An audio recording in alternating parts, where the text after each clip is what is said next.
तो उस पे उनको अखंड भारत फिर भी याद आ रहा है। मैं हैरान हूं कि एक जानिब आप उस्मान हादी जैसे बच्चों को या लड़कों को शहीद करवाते हैं, आप पल्पटेटर्स हैं, आप फैसिलिटेटर हैं, आप पाकिस्तान से लेकर बांग्लादेश, तुर्किया और ऑस्ट्रेलिया तक में दहशतगर्दी कराते हैं और फिर अखंड भारत का सपना भी देखते हैं। मरियम, ये क्या है? ये मजाक हो रहा है या आपको लगता है कि वाकई इंडिया आइसोलेशन में जा रहा है जैसे मुनव्वर साहब फरमा रहे थे? देखिए, मैं ये समझती हूँ कि इंडिया जो था, इसने शुरू से स्ट्रेटेजिक ऑटोनॉमी रखी है। इसको मैं स्ट्रेटेजिक ऑटोनॉमी को एक होता है पॉजिटिव सेंस में देखना, मैं इसको नेगेटिव सेंस में देखूंगी, क्योंकि अपॉर्चुनिज्म रखा है हमेशा इंडिया ने। जब जहां फॉरेन पॉलिसी में इसको फायदा मिल रहा है तो इसने तमाम अपने बायलैटरल मल्टीलैटरल रिलेशनशिप्स में अपने फायदे के लिए, अपने इंटरेस्ट के लिए अपनी पॉलिसी को मोल्ड किया। और आपको पता है कि पूरी दुनिया वेस्टेड इंटरेस्ट के ऊपर, स्टेट इंटरेस्ट के ऊपर काम करती है।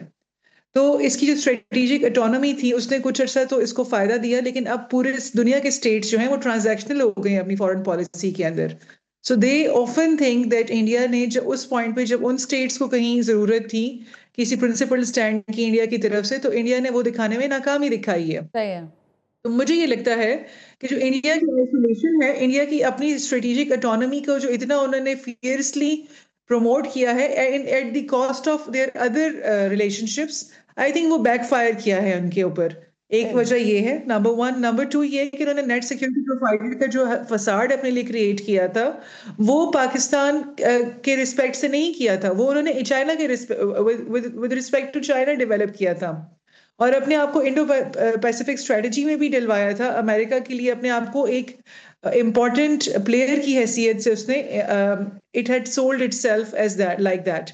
तो मई 2025 के बाद वो फसाड भी क्रम्बल कर गया, और उस फसाड के बेसिस के ऊपर आपको पता है सबको कि अमेरिका ने अलाउ किया था इंडिया को to have relations with Russia while it was sanctioned by America। और उसने ऑयल भी खरीदा उस जमाने में ब्लैक में, इस पर उसको पूरी दुनिया को सेल आउट भी किया। बेसिकली इंडिया ने खुद को खुद आइसोलेट किया, अपनी एक तो डिस्क्रेडिटेड न्यूज, अपना झूठा नैरेटिव। उसके बाद इसने अमेरिका को, जब मई 2025 में उन्होंने सीज फायर कराया दोनों कंट्री के बीच में, तो उन्होंने एक तरह से उन्होंने it was disappointing for America कि इंडिया ने उसको एक्नॉलेज नहीं किया। सॉरी, इंडिया ने अमेरिकन रोल को एक्नॉलेज नहीं किया, which is a sort of an isolationist policy that India has perpetrated for itself.